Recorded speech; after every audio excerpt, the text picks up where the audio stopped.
Subiu para 14 o número de mortos no acidente com um ônibus que caiu em uma ribanceira ontem à tarde, na rodovia Rio-Teresópolis, no Rio de Janeiro.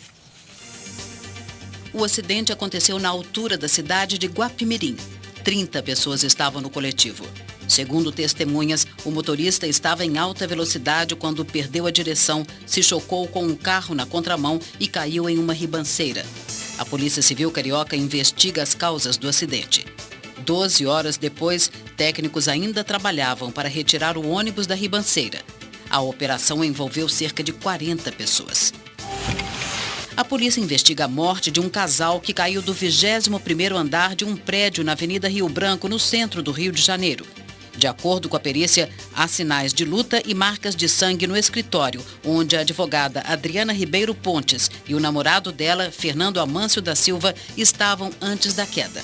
As autoridades acreditam que o casal tenha caído durante uma briga. Mega operação contra a facção criminosa que atua dentro e fora dos presídios de São Paulo prendeu 27 pessoas no interior do estado. O Ministério Público e a Polícia Militar se uniram na maior ofensiva desse ano para desarticular operações do crime organizado. As investigações para prender líderes que controlavam o tráfico em Campinas e outras cidades da região começaram há 10 meses. A ação contou com mais de 300 policiais. Casos de câncer de tireoide em mulheres aumentaram 10 vezes nas últimas 2 décadas. Segundo o estudo do Oncocentro do Hospital AC Camargo de São Paulo, a cada ano surgem 1.000 novos casos, o que representa 5% do total de câncer entre mulheres. Há 5 anos, essa doença não aparecia nas estatísticas. As causas do aumento do câncer de tireoide ainda são desconhecidas. A descoberta da doença na fase inicial leva a 97% de cura. Quer dizer, o aumento, a gente pode arriscar dizer que é porque está tendo mais diagnóstico, Saldiva, ou não? Não, esse aumento do câncer de tireoide, ele não pode ser explicado pela melhoria do diagnóstico, ele está acontecendo mesmo. E exatamente ninguém sabe por que está acontecendo isso. Mas não é só no Brasil, é no mundo todo. E tem 2 teorias para isso. Eu queria só que você explicasse para o nosso público qual a função da tireoide, rapidamente. A tireoide é um hormônio, produz um hormônio que facilita praticamente tudo. Síntese de proteína, ele é um hormônio facilitador. Ele acelera o nosso metabolismo, ele regula uma série de funções. Quando a própria atividade cerebral, quando ele tem hipotireoidismo, ele fica meio devagar, assim que nem eu, né? Então, o que está acontecendo, uma das teorias para explicar isso, são a presença no ambiente de substâncias que são disruptoras endócrinas, que alteram o metabolismo. Que é isso? São substâncias do plástico, alguns pesticidas, que interferem com a... Quer dizer, o nosso ambiente está mais nocivo e atrapalhando a função da tireoide. Então, a tireoide tem que dividir mais, tem que funcionar mais depressa, com isso alguma célula fica meio maluca. A outra coisa é a associação com obesidade. Como a obesidade está aumentando entre as mulheres, e nós vamos ver isso até depois, aparentemente existe um estado, ele funciona como um acumulador, muitas das substâncias que são produtoras de câncer, elas são solúveis em gordura. Sei. Então o indivíduo obeso, ele fica como se fosse um carregador, ele é um absorvedor, uma esponja absorvedora de substâncias carcinogênicas. Então, essas são as dúvidas, esse é o desafio. O que está acontecendo para poder intervir? E o bom é que, quer dizer, mas já que está aumentando, mas que existe o índice de cura grande. Sabe por quê? Porque o hormônio da tireoide é composto de iodo. Então, você põe iodo radioativo e o tumor, muitas vezes, ele produz iodo. Então, ele produz esse hormônio. Então, se eu dou um iodo radioativo, ele faz uma quimioterapia sem o efeito sistêmico da quimioterapia. Você pega um iodo turbo e ele destrói, mesmo com doença metastática. E o Supremo Tribunal Federal decide pela absolvição dos réus do mensalão em caso de empate. Começa a votar sobre as penas dos condenados. No início da sessão, o presidente do Supremo deixou clara a preferência pelo princípio legal da dúvida em favor dos réus. Gostaria de encaminhar a votação ou o entendimento de que, em caso de empate, prevalece a tese da absolvição do réu. Apenas o ministro Marco Aurélio Mello questionou a proposta que foi aprovada pelo plenário. Um ministro que absolveu um réu condenado pela maioria pode participar da decisão sobre a pena? Essa dúvida foi colocada em votação. Ficou estabelecido que apenas os ministros que votaram na condenação do acusado sob análise do plenário vão estabelecer a punição. É a chamada dosimetria da pena, votada acusado por acusado, crime por crime. A votação começou com o publicitário Marcos Valério, considerado operador do esquema e condenado pelos crimes de corrupção ativa, peculato, lavagem de dinheiro, evasão de divisas e formação de quadrilha. O motivo do crime, em última análise, foi o objetivo de Marcos Valério de obter recursos indevidos para si e para as companhias às quais ele estava vinculado, graças à proximidade buscada e conquistada junto ao governo federal à época. A pena de Valério será definida com a soma das punições por cada um dos crimes. Por enquanto, a conta está em 11 anos e 8 meses. Mas a análise dos crimes ainda não terminou. A definição só vai acontecer amanhã. Vila, você que tem acompanhado aí muito de perto esse assunto, vamos começar por ontem? Sim. Se dá rapidamente, só para a gente falar que foi um julgamento ontem com opiniões para lá de históricas, não é isso? Principalmente do ministro Celso Mello. Celso Mello. Eu estou escrevendo um livro sobre o julgamento do mensalão que está quase pronto, só falta o capítulo agora, que vai sair antes do dia 15 de novembro. Então, por isso que eu acompanhei todas as sessões desde o dia 2 de agosto e fiquei estudando um pouco melhor as 10 questões jurídicas. É importante lembrar que ontem acabou o processo, né? A parte das penas foi hoje a da chamada dosimetria. Isso tem uma importância histórica incrível. Por quê? Porque no Brasil sempre teve essa ideia de que quem está no poder público pode fazer o que quiser. Pode roubar e contrata um advogado caro que ele está livre.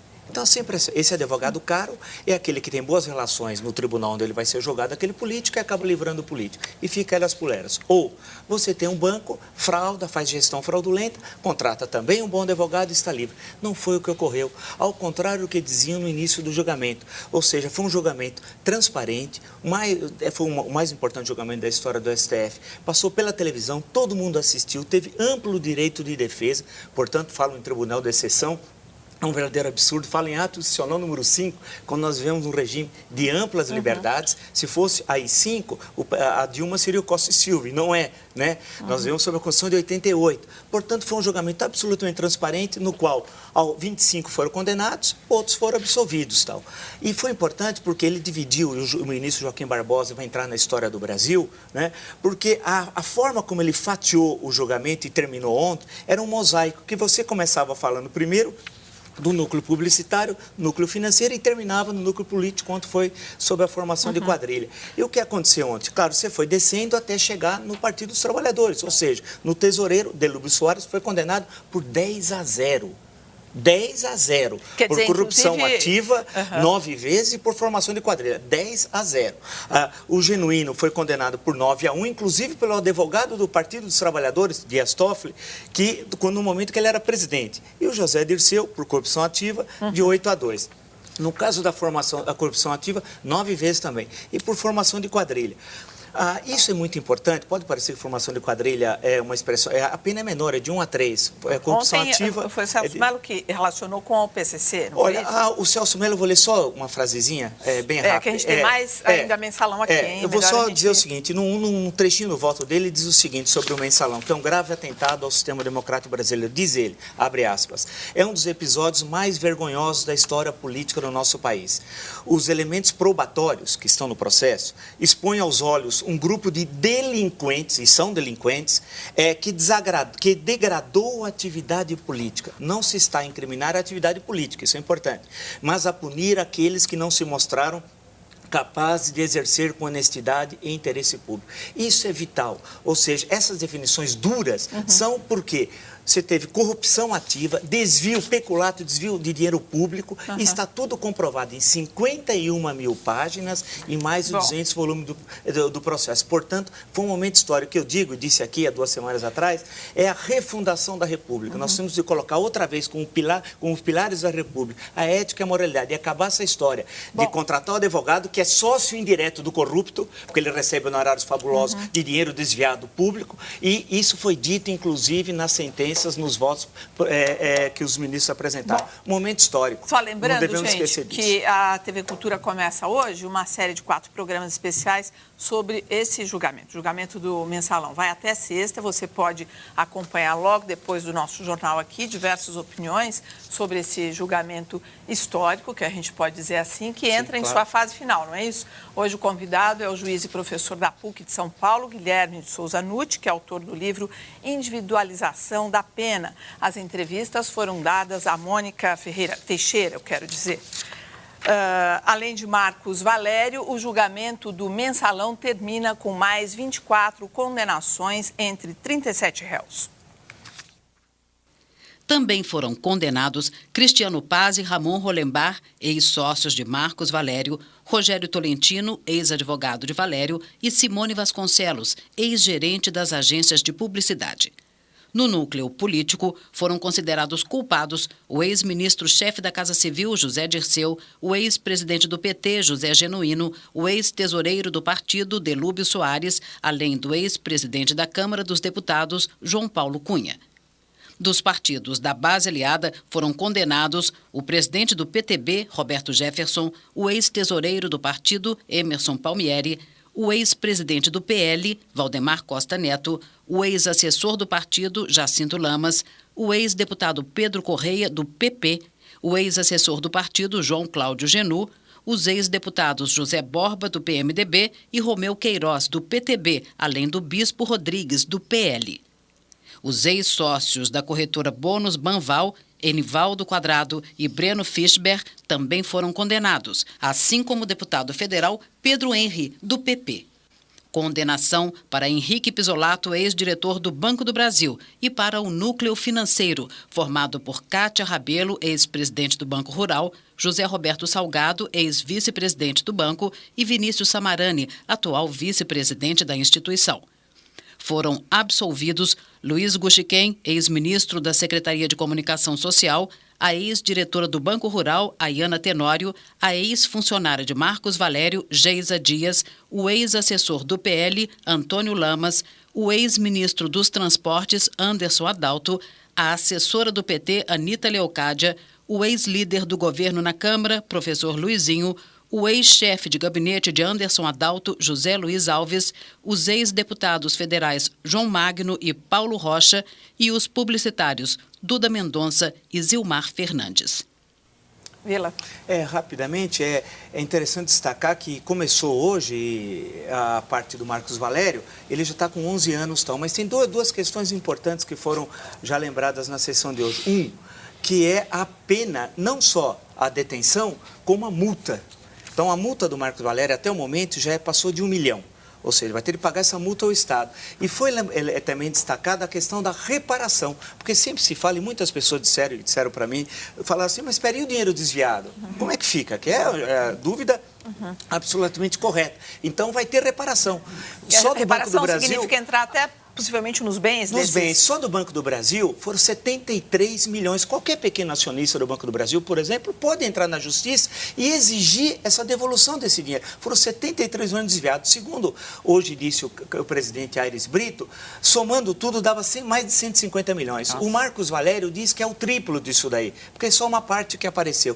Tinha um golpe que eles estavam querendo dar de 1 bilhão, que era a criação de um banco, que era o Banco Rural mais BMG mais CUT, era um golpe de 1 bilhão, e que nós somos salvos, olha como é a ironia do destino, por Roberto Jefferson. O mesmo que há 20 anos atrás foi da tropa de choque que defendeu o presidente Collor até o final. E o presidente Collor hoje é aliado do presidente Lula. E o Zé Dirceu que abriu a CPI que levou à queda do Collor. Veja como que a história vamos dá adiante, voltas, né? Vila. Claro. O Saldiva está assim, ó. Não, eu fico maravilhado de ver o Vila com essa proficiência, essa precisão, né? Bom, obrigado. A seguir, celular. Qual a idade certa para possuir um aparelho? E ainda, metade da população brasileira está com uns quilinhos a mais.